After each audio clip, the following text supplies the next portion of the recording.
امروز اومدیم یه آبشاری که فوق‌العاده است.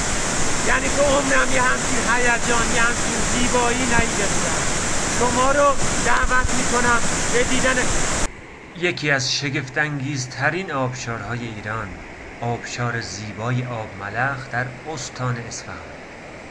این آبشار در شهرستان سمیرم استان اصفهان قرار گرفته که 60 کیلومتر با این شهر فاصله داره. این آبشار اسمش آبملخه. تخت سلیمان هم بهش میگن به خاطر حالت تخت سنگی که دو طرف رودخونه رو به هم وصل کرده. مسیر پیمایشی این آبشار نهایت 1 ساعته و شما با هر نوع امکانات ابتدایی کوهنوردی میتونید مسیر این آبشار رو پیمایش کنید.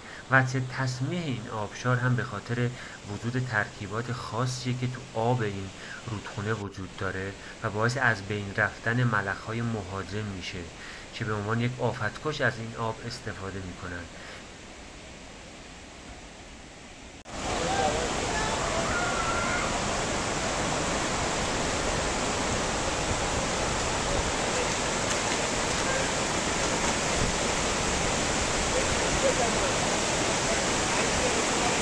ملخ جای همگی خالیه.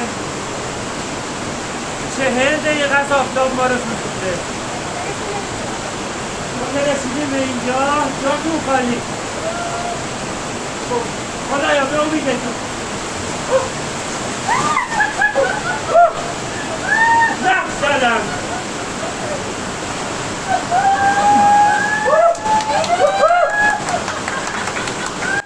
همونجور که مشاهده میکنید آب این رودخونه، آب این آبشار از دل کوههای دنا داره بیرون میاد و مثل واقعا من اولش فکر کردم لوله کشیه ولی واقعا یک چشمه بود، یک چشمه پر از آب زلال و بسیار خنک.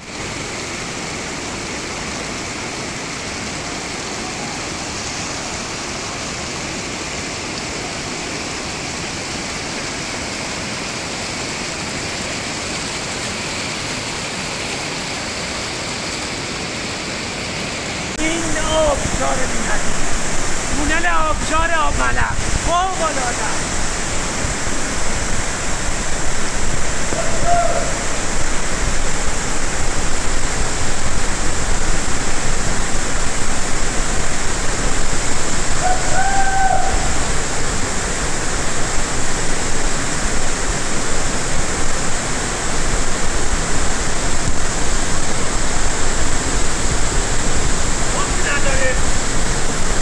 شدت داره.